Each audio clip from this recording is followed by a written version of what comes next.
तो चलिए शुरू करते हैं। जो पॉइंट हमने अभी लास्ट लेक्चर में डिस्कस किया था, क्या किया था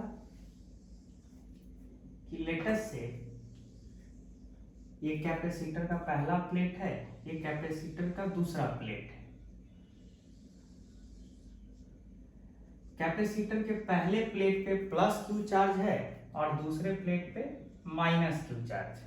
ये ओरिजिनल सिचुएशन है, ठीक है। कोई बैटरी से कनेक्शन नहीं है कैपेसिटर प्लेट्स का। अब क्या किए, हम डाइलेक्ट्रिक को अंदर में इंसर्ट कर दिए।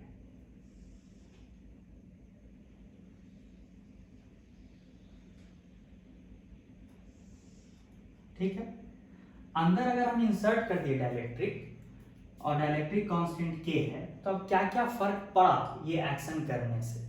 तो पहला चीज कि ओरिजिनल इलेक्ट्रिक फील्ड क्या था, Q by A epsilon not. नया इलेक्ट्रिक फील्ड क्या हो जाएगा, नया ई न्यू Q बाई के ए एप्सिलॉन नॉट। ध्यान देने वाली बात यह है कि चूंकि ये जो प्लेट्स है, ये प्लेट किसी बैटरी से कनेक्टेड नहीं है, यानी किसी पंप से कनेक्टेड नहीं है, तो ये प्लेट्स आइसोलेटेड प्लेट्स हुआ। ठीक है, तो बाहर से ना इस पे कोई चार्ज ला सकता है, ना इसका कोई चार्ज ले सकता है। तो जो चार्ज ओरिजिनल था प्लेट्स पे वो अनडिस्टर्ब्ड रहेगा। कहने का मतलब कि चार्ज Q on the capacitor plates will not change if they are not connected to battery. ठीक है, तो डाइलेक्ट्रिक इंसर्ट कर देने से ये चार्जेस चेंज नहीं होगा इस बार, तो चार्ज वही रह गया। ठीक है, तो जो ओरिजिनल इलेक्ट्रिक फील्ड था वो K टाइम्स घट गया इन द प्रेजेंस ऑफ डाइलेक्ट्रिक, पहला चीज। दूसरा कि ओरिजिनल पोटेंशियल डिफरेंस ओरिजिनल कितना था, तो ओरिजिनल इलेक्ट्रिक फील्ड गुने गैप D। अगर ये गैप D है, प्लेट्स के बीच का अगर गैप D है, तो कितना होगा potential difference, original potential difference original electric field multiplied by D, यानी Q by A epsilon not multiplied by D होगा क्या नहीं। अच्छा, ये तो रहा पोटेंशियल डिफरेंस, ये ओरिजिनल था। न्यू पोटेंशियल डिफरेंस क्या होगा प्लेट्स के बीच का, तो भैया न्यू पोटेंशियल डिफरेंस क्या हो जाएगा, new electric field into D, यानी न्यू ये है तो Q बाई के A epsilon naught into D, यानी original potential difference divided by K times.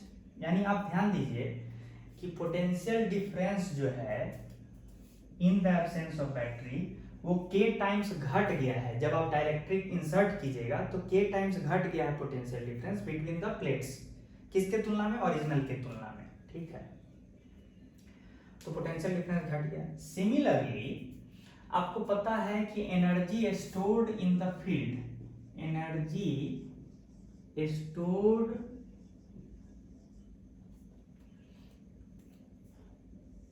ये जो फील्ड है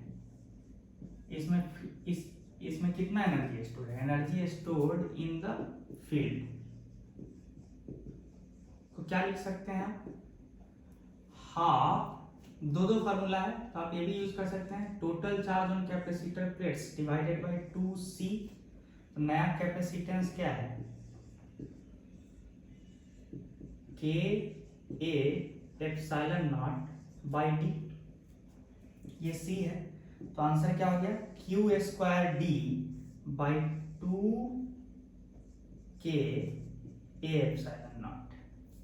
ठीक है, अगर आप इसको ध्यान से देखिए तो ये क्या है, पहले क्या रहा होता, अगर ओरिजिनली ये डाइलेक्ट्रिक नहीं रहा होता तो क्या रहा होता, Q square D by 2A epsilon not, मतलब K नहीं रहा होता, तो मतलब इलेक्ट्रिक फील्ड में जो एनर्जी स्टोर्ड है वो K टाइम्स घट गया है। ठीक है, एक ये चीज है। ये सारा एनालिसिस कब हो रहा है, जब बैटरी कनेक्ट नहीं किए हैं।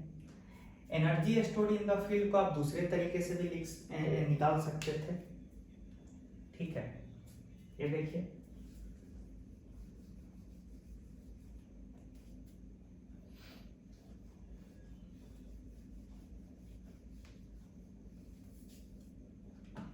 ध्यान दीजिए, एनर्जी, छोटा energy stored in DV volume, small energy stored in DV volume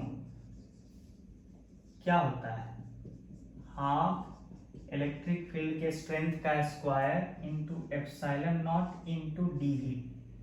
लेकिन ये तब होता है जब वैक्यूम हो मीडियम, अभी तो मीडियम वैक्यूम नहीं है, अभी तो मीडियम क्या है, डाइलेक्ट्रिक है। तो अभी क्या करना होगा, यहाँ पे एप्सिलॉन नॉट के साथ एक क्या रखना होगा, relative permittivity of the medium जो कि के है, थोड़ा देर पहले डिस्कस किए थे। अच्छा, तो मान लीजिए कि हम यहां पे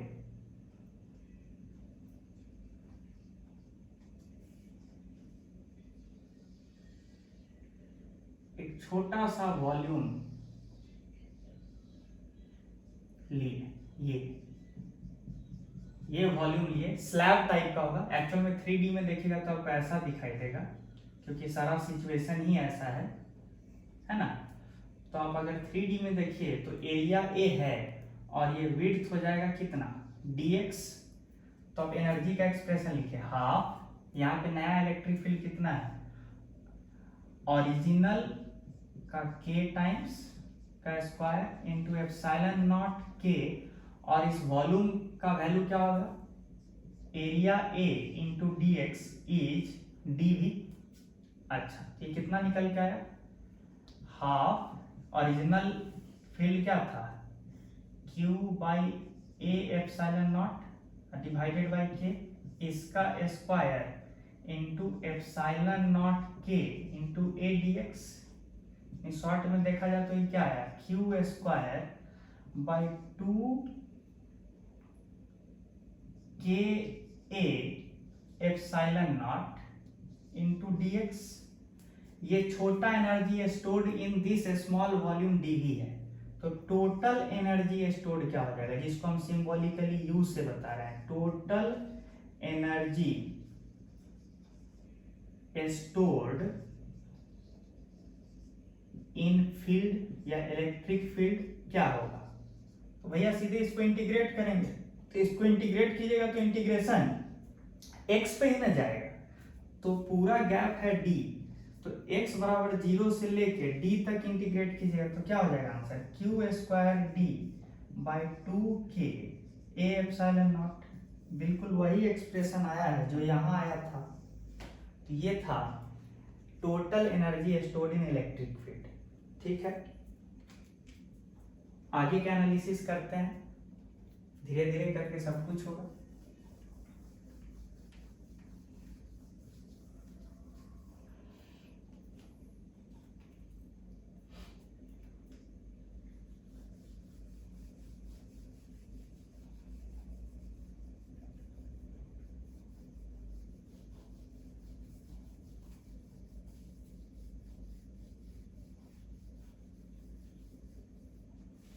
आगे का एनालिसिस क्या है,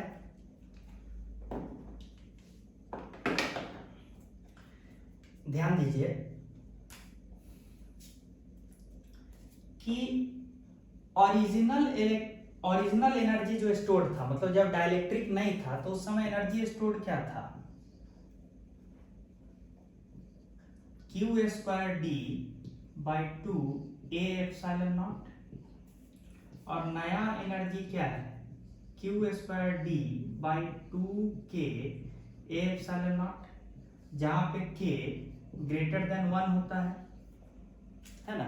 इलेक्ट्रिक फील्ड का स्ट्रेंथ घटा देता है dielectric, k should be greater than 1। तो आप बताइए कि इसका मतलब हुआ कि नया इलेक्ट्रिक फील्ड, नया energy stored in electric field is less than original electric field.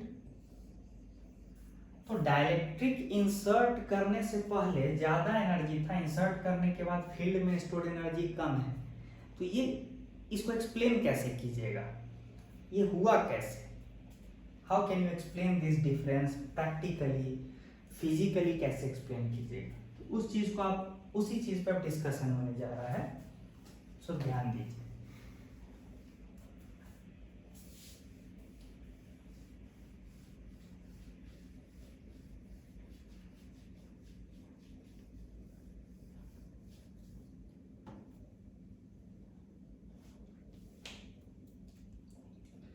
देखिए कैपेसिटर प्लेट्स को हम बना रहे हैं,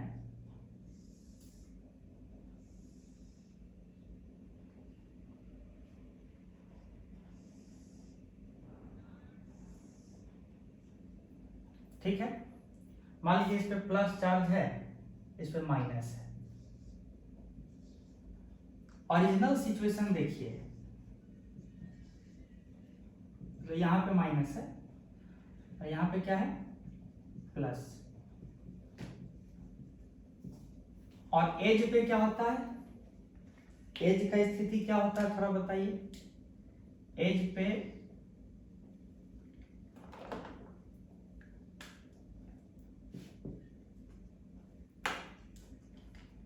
बीच में, तो बीच जो होता है इलेक्ट्रिक फील्ड इस तरह से होता है। For major portion of the capacitor electric field इस तरह से होता है, लेकिन एज पे क्या होता है,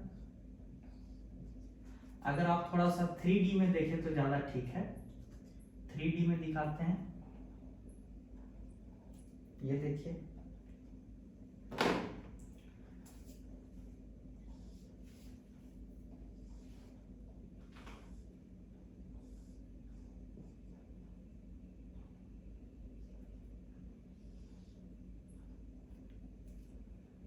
ठीक है।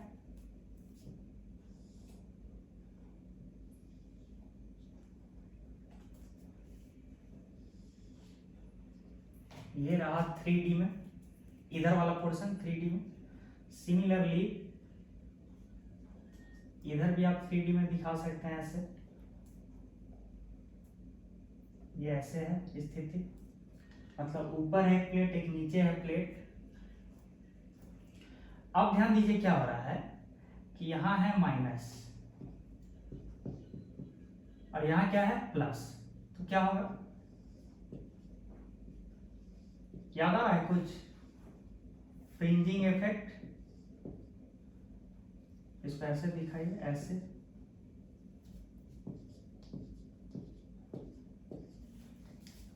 ऐसे। सिमिलरली ऐसे होगा, ज्यादा गंदा ना करते हुए ऐसे ही हम दिखाएं तो ज्यादा ठीक है, ठीक है। ऐसे होगा, ठीक है। सिमिलरली यहां क्या होगा,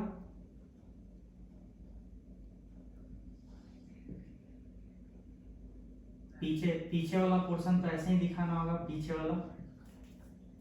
ध्यान दीजिए ना, ये सारा जो फील्ड बता रहा हूं इस तरह से, edge to edge, edge to edge, ठीक है। तो मेरा कहना है कि ये तो ऐसे है ना, अगर आप ध्यान दीजिए कि ये चीज तो ऐसे बाहर आके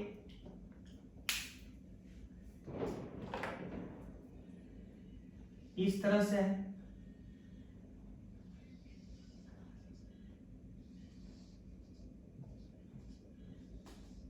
ऐसे है,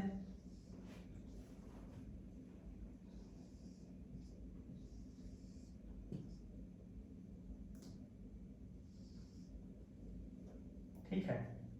ये सिचुएशन है।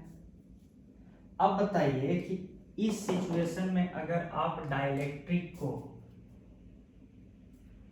ठीक है, तो अगर आप साइड व्यू बनाइए, यही सिचुएशन को साइड व्यू बनाइए, साइड व्यू, तो ये रहा साइड व्यू।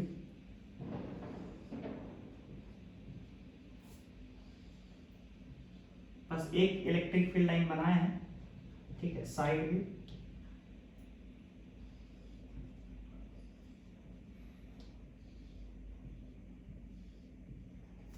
और एज पे ये स्थिति है और बीच में मोर और लेस बीच में ऐसा स्थिति होगा। ये रहा साइड व्यू। अब आप ही बताइए कि अगर आप डाइलेक्ट्रिक को एज के पास लाइएगा, ऐसे आप अंदर नहीं डाले हैं,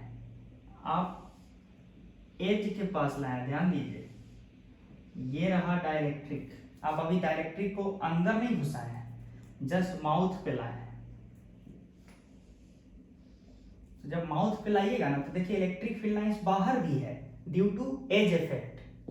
ये वर्ड पहले भी यूज हुआ था इलेक्ट्रोस्टैट्स पढ़ाते समय, जब कैपेसिटर शुरू किए थे, due to edge effect. Electric field के बाहर भी इस तरह से इलेक्ट्रिक फील्ड लाइंस है।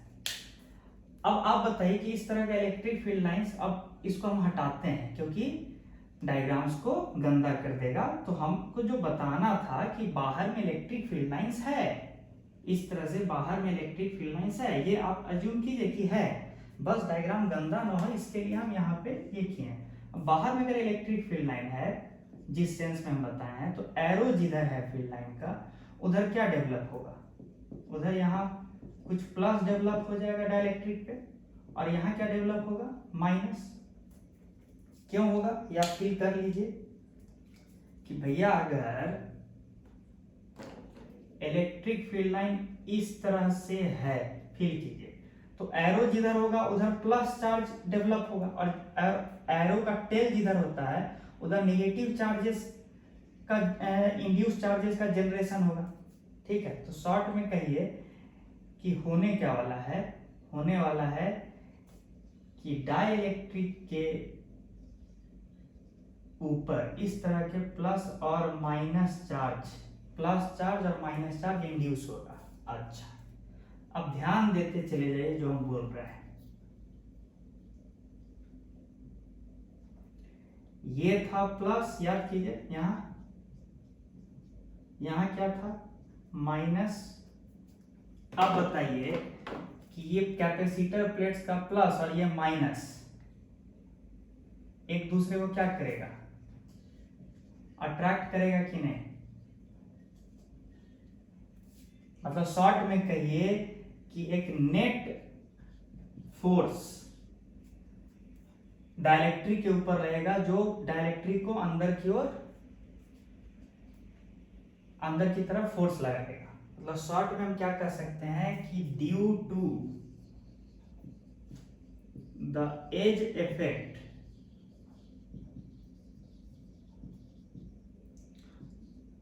net force starts acting upon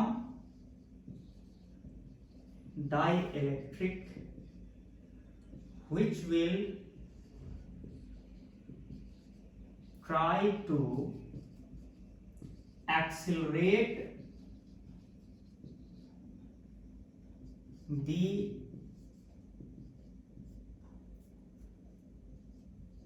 dielectric and ultimately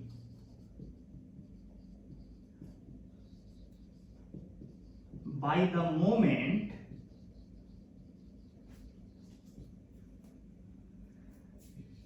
dielectric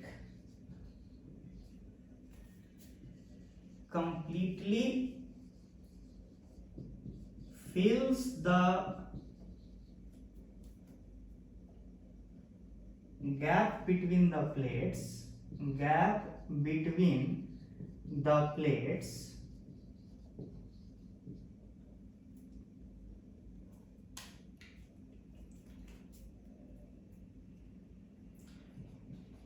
dielectric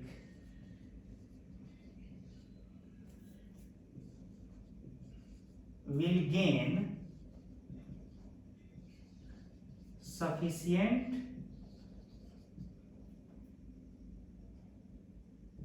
kinetic energy. Common sense है, ये डाइलेक्ट्रिक पे अंदर की ओर फोर्स लग रहा है और डाइलेक्ट्रिक को छोड़ दीजिए तो एक्सेलरेट होता हुआ जब पूरा डाइलेक्ट्रिक अंदर इंसर्ट हो जाएगा, मतलब अंदर आ चुका होगा इस तरह से, तब तक अच्छा खासा डाइलेक्ट्रिक के पास वेलोसिटी होगा sufficient.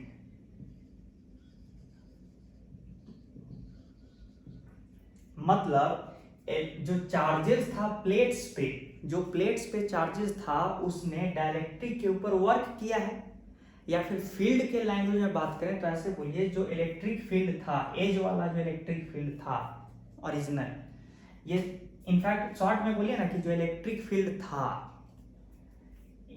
Developed between the plates of the capacitor, उस इलेक्ट्रिक फील्ड ने डाइलेक्ट्रिक पे वर्क किया है. इन अदर वर्ड्स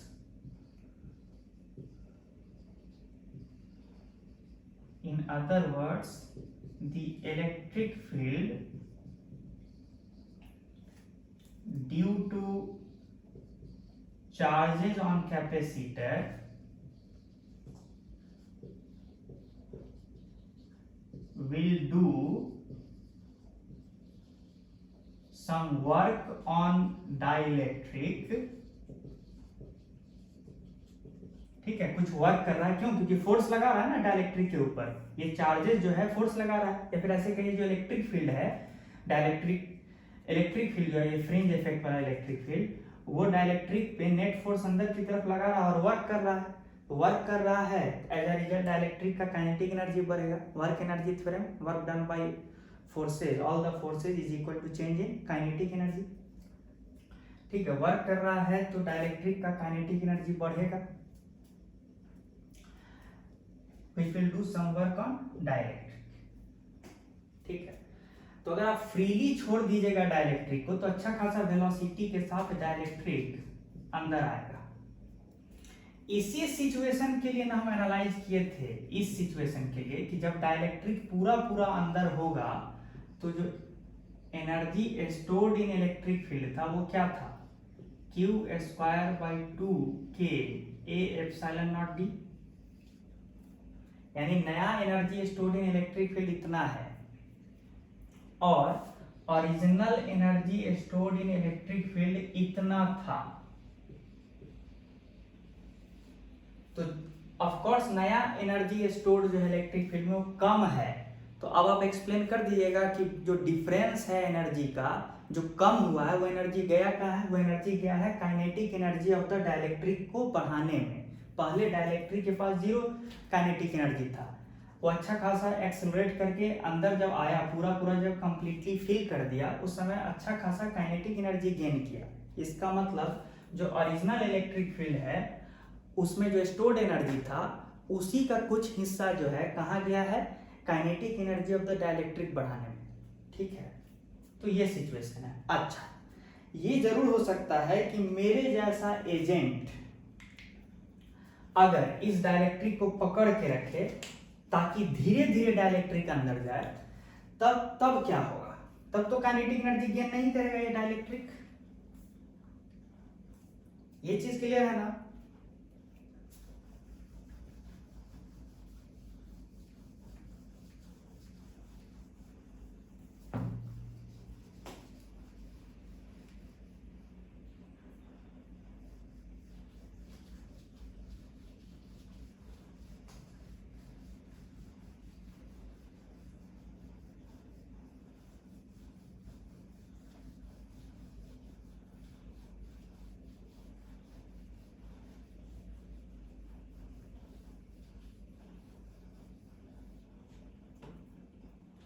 मेरा कहना है कि अगर ये कैपेसिटर प्लेट्स है जिसपे प्लस इस तरह से और ये कैपेसिटर प्लेट है जिसपे माइनस है और यहाँ पे हम डाइलेक्ट्रिक को लाएं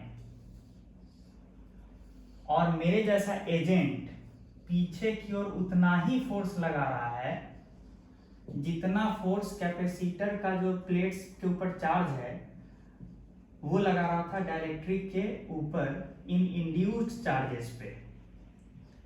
मतलब force applied by capacitor, short में बोलिए बाय चार्जेस ऑन कैपेसिटर, जितना है अगर उतना ही हम ये एजेंट के द्वारा फोर्स लगाते हैं तो तब तो इसका एक्सेलरेशन क्या हो जाएगा? जीरो. मतलब स्पीड गेन क्या हो जाएगा? जीरो. तो तब तो जो एनर्जी डिफरेंस था, याद कीजिए, ओरिजिनल घटे ये था ना, इसको कैसे एक्सप्लेन कीजिएगा? देखिए सिंपल है. अब भी इलेक्ट्रिक फील्ड तो डाइलेक्ट्रिक पे वर्क किया ही, लेकिन वो इसलिए इसके काइनेटिक एनर्जी में कन्वर्ट नहीं हो पाया कि जिस रेट से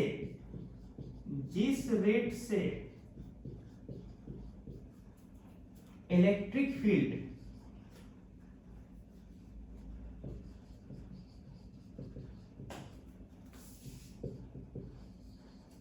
पॉजिटिव एनर्जी ट्रांसफर कर रहा है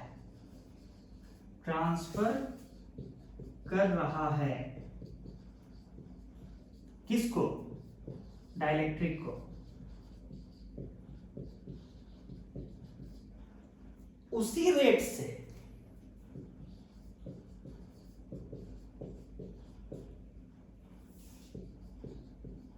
एजेंट एनर्जी को ले रहा है, एनर्जी को डाइलेक्ट्रिक से ले रहा है, डाइलेक्ट्रिक से विड्रॉ कर रहा है,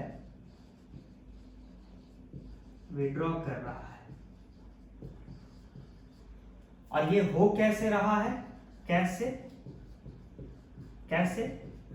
ये अगला क्वेश्चन है। तो सिंपल सी बात है, ये प्लस चार्जेस और ये माइनस चार्जेस जो कैपेसिटर चार्ज के प्लेट्स के ऊपर है, वो तो फोर्स लगा ही रहा है इस डाइलेक्ट्रिक पे, और डाइलेक्ट्रिक अंदर आ ही रहा है। मान लीजिए dx करके डिस्प्लेसमेंट हो रहा है, तो वर्क तो हो ही रहा है कैपेसिटर वाले चार्जेस के द्वारा, वर्क तो हो ही रहा है Fc इंटू dx। अब कैसा वर्क हो रहा है? पॉजिटिव। मतलब कैपेसिटर का चार्ज डाइलेक्ट्रिक पे पॉजिटिव वर्क कर रहा है, यानी कि पॉजिटिव वर्क मतलब एनर्जी दे रहा है। तो अभी भी ये एनर्जी दे रहा है, ठीक है। तो एनर्जी चूंकि दे रहा है ये इलेक्ट्रिक फील्ड, तो इसलिए इलेक्ट्रिक फील्ड में स्टोर्ड एनर्जी घटेगा। ये अलग बात है कि वो एनर्जी इसके काइनेटिक एनर्जी में कन्वर्ट नहीं हुआ। क्यों? क्योंकि जो एजेंट जो है पीछे की ओर जो फोर्स लगा रहा है वो कितना वर्क कर रहा है? वर्क डन बाय एजेंट कितना है? Minus F A into D x, क्योंकि फोर्स पीछे लग रहा है, डिस्प्लेसमेंट स्लोली आगे हो रहा है। तो एजेंट निगेटिव वर्क कर रहा है। निगेटिव वर्क करने का मतलब है कि वो एनर्जी दे नहीं रहा है बल्कि एनर्जी ले रहा है प्रैक्टिकली।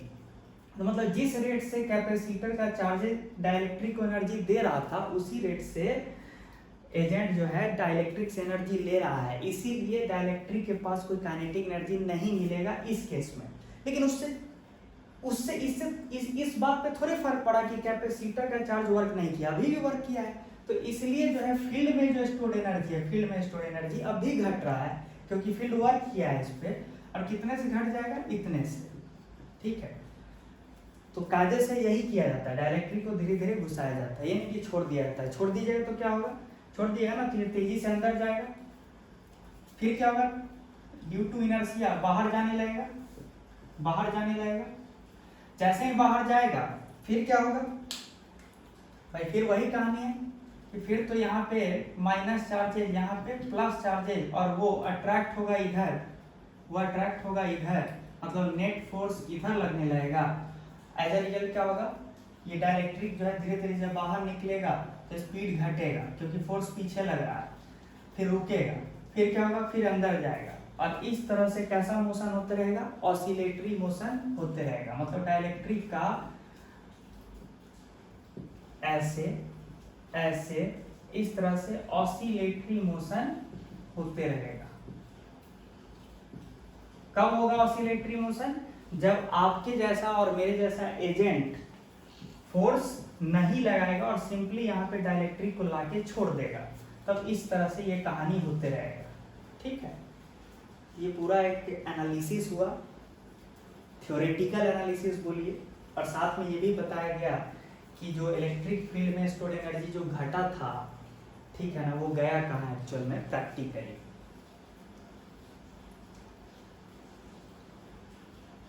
ठीक है, ये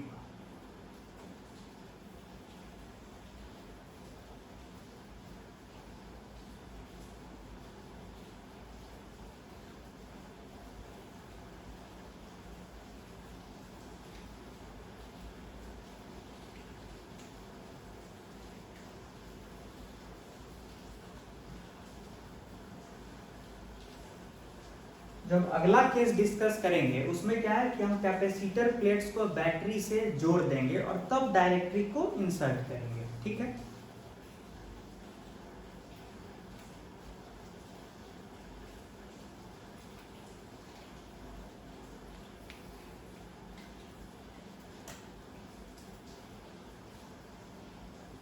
ये रहा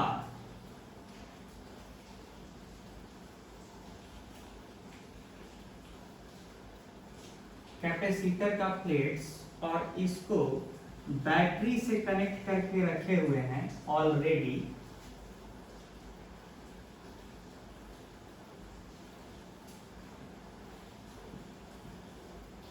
बैटरी के cross potential difference V not है। ऑफ कोर्स इस पे प्लस चार्ज होगा, इस पे माइनस चार्ज होगा। ओरिजिनल कैपेसिटेंस मान लीजिए C नॉट है, तो उसका वैल्यू क्या होगा? Area A into epsilon naught by D, where D is the gap between the plates and area A is the area of the plates, पूरा 2D area. Area तो 2D ही होता है। अच्छा, अब क्या होगा? सिंपल सी बात है, जो ये लोअर टर्मिनल का पोटेंशियल है जो भी है, मान लीजिए V1 है, तो वही पोटेंशियल यहाँ का होगा, और जो ये हायर टर्मिनल का पोटेंशियल है मान लीजिए V2, वही यहाँ का पोटेंशियल होगा। लेकिन V2 माइनस V1 क्या है? कायदे से V नॉट है, ठीक है ना? तो वही यहाँ पे होगा अंडर स्टेडी स्टेट। तो इसका मतलब potential difference across the plates क्या है? V नॉट है। तो चार्ज कितना एम्पियर होगा? हमको तो पता है Q बराबर कितना एम्पियर होता है? Capacitance C into potential difference. Capacitance कितना है? A epsilon naught by D into V not. तो जब बैटरी कनेक्टेड है तो चार्ज कितना एम्पियर होगा? इतना। लेकिन अगर बैटरी के प्रेजेंस में हम क्या कर दें? एक कैपेसिटर इंसर्ट कर दें, तो क्या होगा? कैपेसिटर इंसर्ट करेंगे तो क्या होगा?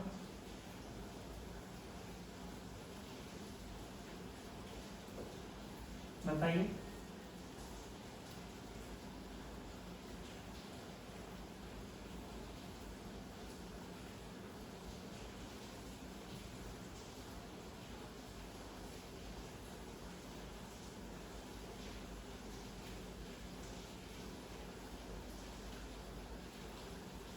डाइलेक्ट्रिक कांस्टेंट, इस कैपेसिटर प्लेट्स के बीच में डाइलेक्ट्रिक इंसर्ट कर रहे हैं, डाइलेक्ट्रिक। तो अब क्या होगा स्थिति? अब नया कैपेसिटेंस क्या हो जाएगा? नया capacitance K into C naught. K into C naught मतलब क्या हो गया? K A epsilon naught by D. तो अब जो चार्ज एपियर होगा यहाँ पे, क्या वो पुराना वाला होगा? नहीं, क्योंकि हमको पता है कि बैटरी के क्रॉस का पोटेंशियल डिफरेंस V नॉट है। तो स्टेडी स्टेट में अब भी even in the presence of dielectrics, ये V1 और ये V2, तो पोटेंशियल डिफरेंस क्या रहेगा? Even new potential difference in the presence of battery is V not itself. ये चेंज नहीं हुआ है। इन the presence of battery the new potential difference between the plates has not changed. वो V not ही रह गया battery की वजह से। बैटरी का काम ही है एक पंप की तरह काम करना और पर्टिकुलर पोटेंशियल डिफरेंस मेंटेन करके रखना। तो ये वेरी इंपॉर्टेंट पॉइंट है कि इन the presence of battery potential difference across the capacitor plates change नहीं हुआ है। हाँ, कैपेसिटेंस चेंज हो गया है K टाइम्स, ये हम प्रूफ किए हुए हैं। तो नया चार्ज जो होगा, नया चार्ज वो क्या हो जाएगा?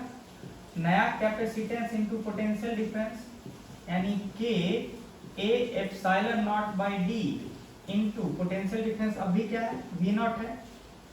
ये जरूर है कि अगर बैटरी रहता और डाइलेक्ट्रिक नहीं रहा होता, तो चार्ज ऑन कैपेसिटर प्लेट्स ये रहा होता, और डाइलेक्ट्रिक नहीं रहा होता तो ये रहा होता, और डाइलेक्ट्रिक रहा होता तो चार्ज ऑन कैपेसिटर प्लेट्स ये रहा होता। मतलब प्लस और माइनस।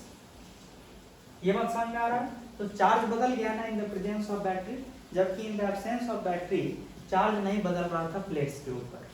बाद बाकी एनालिसिस तो बिल्कुल अब ऐसे ही कर लेंगे। क्या पोटेंशियल डिफरेंस चेंज हुआ? नहीं, वही रह गया। पिछला बार चेंज हुआ था, कब? जब बैटरी नहीं लगा था। अच्छा, ठीक है। क्या प्लेट्स के बीच का इलेक्ट्रिक फील्ड चेंज हुआ? तो पहले इलेक्ट्रिक फील्ड क्या था? Original electric field potential difference V not divided by gap, ये था। नया इलेक्ट्रिक फील्ड क्या है? नया इलेक्ट्रिक फील्ड, तो अब भी नया भी तो पोटेंशियल डिफरेंस V नॉट ही है, तो potential difference divided by gap, तो नया और पुराना, पुराना और नया इलेक्ट्रिक फील्ड वही है। मतलब बैटरी के प्रेजेंस में अगर आप डाइलेक्ट्रिक इंसर्ट कीजिएगा तो electric field between the plates जो है, electric field between the plates वो चेंज नहीं होगा। ठीक है, क्यों? बैटरी की वजह से। अच्छा, ऐसा क्या हुआ है कि अगर डाइलेक्ट्रिक घुसाइएगा, ठीक है, तो नेट इलेक्ट्रिक फील्ड कम होना चाहेगा लेकिन कम नहीं होने देगा बैटरी। कैसे?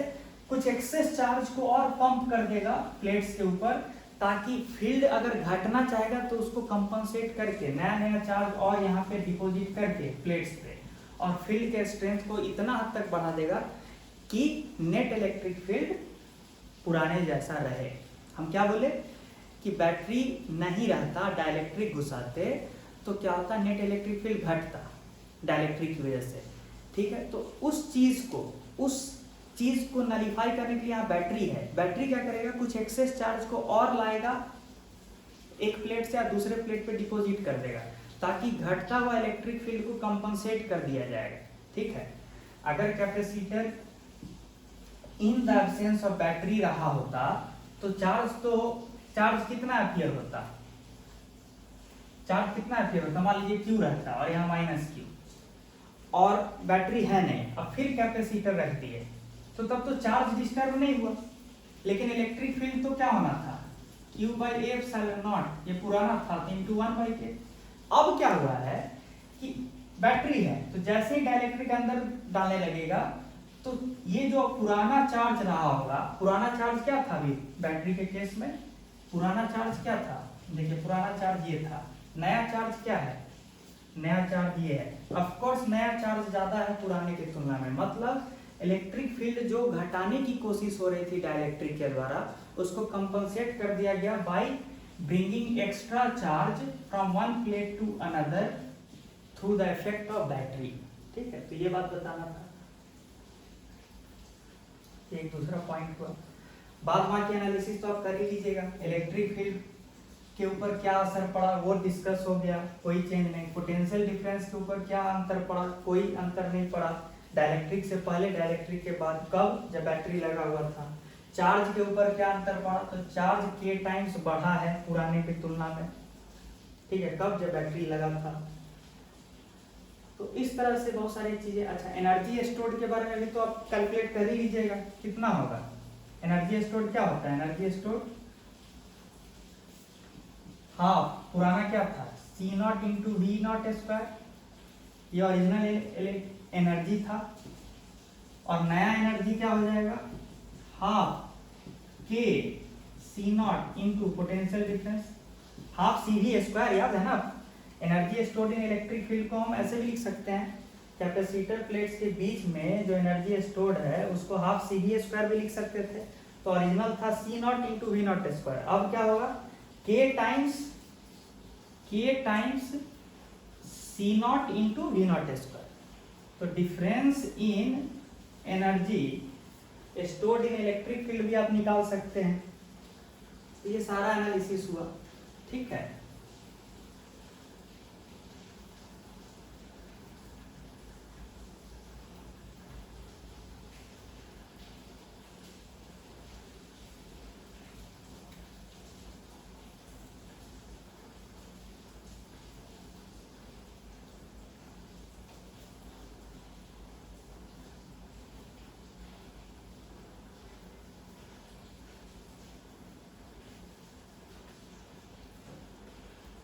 अब जो हमारा अगला टॉपिक है वो अगला टॉपिक है कि फोर्स का मैग्नीट्यूड क्या होगा जो डाइलेक्ट्रिक पे लगता इलेक्ट्रिक फील्ड के द्वारा। जो अभी हम डिस्कस किए थे ना कि ये है कैपेसिटर का प्लेट, ये है कैपेसिटर का प्लेट, और यहाँ डाइलेक्ट्रिक को रख दिए तो डाइलेक्ट्रिक अंदर की ओर पुल हो रहा था। ठीक है, और उस पर फोर्स लग रहा था, ये सब डिस्कस हुआ था। तो मेरा अगला सवाल है कि फोर्स का स्ट्रेंथ क्या होगा? What is the strength of force acting on dielectric? ठीक है, ये मेरा अगला टॉपिक है डिस्कशन का।